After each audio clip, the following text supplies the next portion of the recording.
So, I covered Chem Activities 1, 2, 3 in my SI last Friday, so I wouldn't be making videos of those. But from Chem Activities 4 to 8, and that's going to be in the first exam, and also I think I'm going to do one for the lab, the Elements and Compounds lab workshop.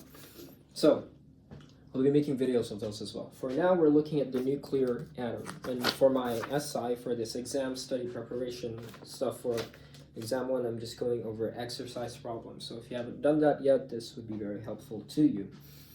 I'm looking at this problem right here. Exercise problem number 1 is complete the following table. So let's remind ourselves what an isotope is. An isotope is of the same type of element. They have, again, the signature of an element is the amount of protons that it has. So, for an isotope, it is of the same element, but they vary in, what is this here doing? They vary in neutron count.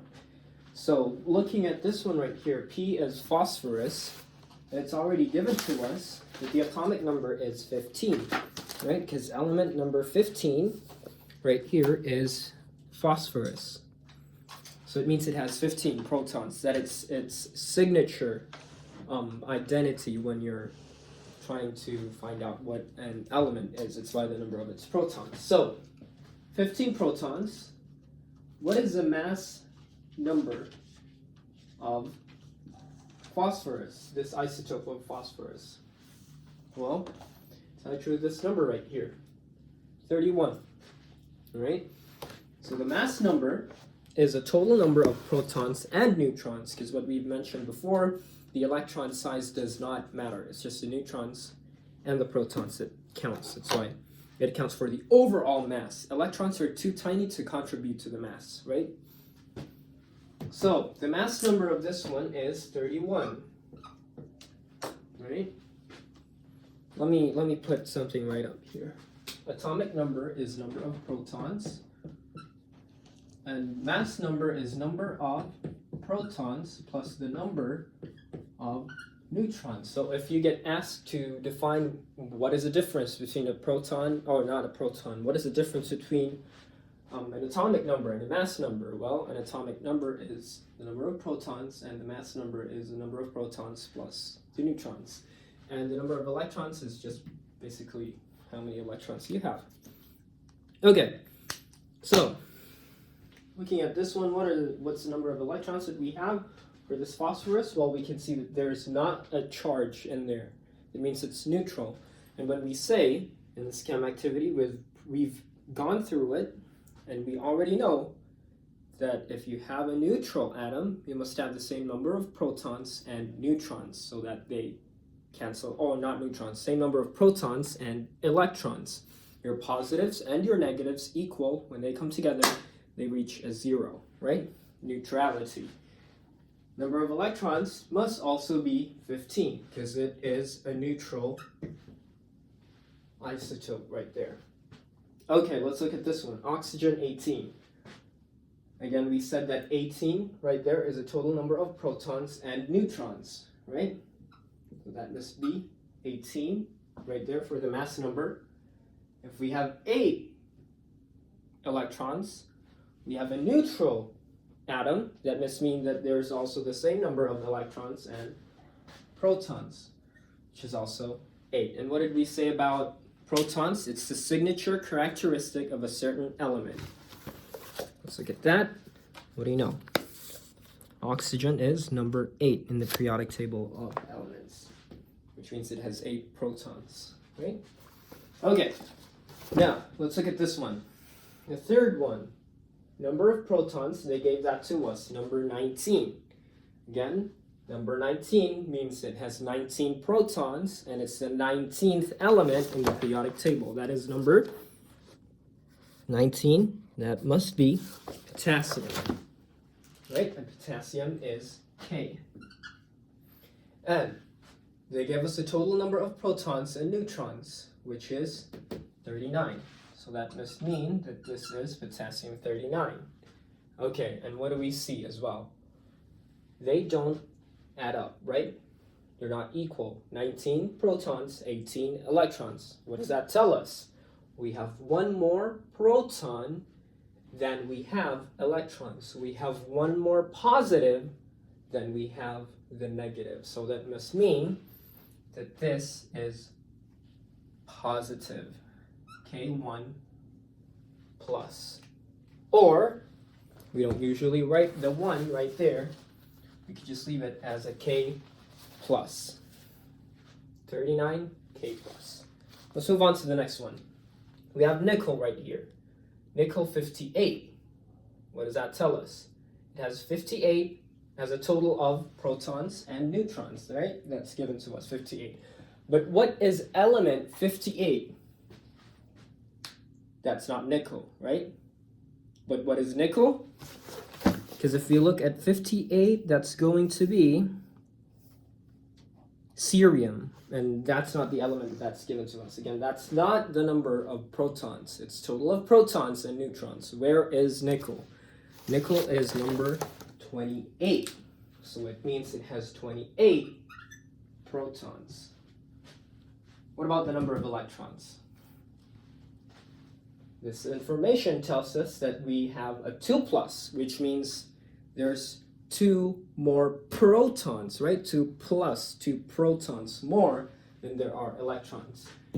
That must mean that we have how many? 26. Yes, 26 electrons, right? And on the exam, it's not written in here on this table, but you might be asked to name or to give the number of neutrons.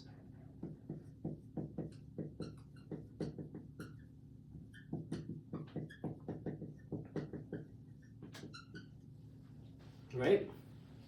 So let's just add that right there. In this problem right here, there's not this column. I just added that one. Okay, let's go through everyone. We have phosphorus 31. If the total number of protons and neutrons is 31, and the total number of protons is 15, well, that must mean that we have 16 neutrons, right? 16 plus 15, protons 15, neutrons 16, that gives us 31 right there, right? Just adding this again in case this gets asked on the exam. Next, what about for oxygen 18? We have 8 protons. Well, that must mean that we have 10 neutrons, right? Because 10 plus 8 equals 18, right? 10 plus 8 equals 18. Now let's look at the other one. This one, potassium. Potassium 39. Total number of protons and neutrons is 39. 19 protons. So that must mean we have 20, right? 20 neutrons. 20 plus 19 equals 39. Now let's look at nickel 2 plus. We have 58 for the mass number. So 28 protons. That must mean we have how many neutrons? 30, right? Because 30 plus 28 equals 58. Does that make sense? So, for this to count as an SI, right? For this to count as an SI session, answer this. And also, I'm just taking stuff out of the exercises right here. Let's do aluminum 27.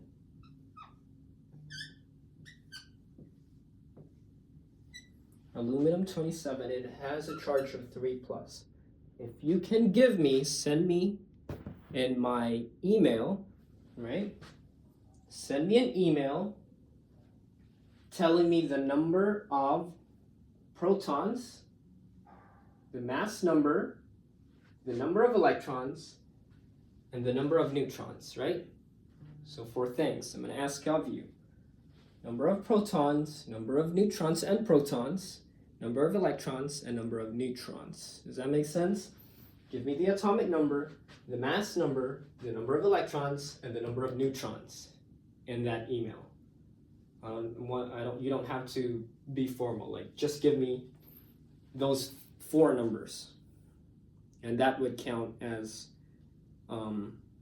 you attending this session.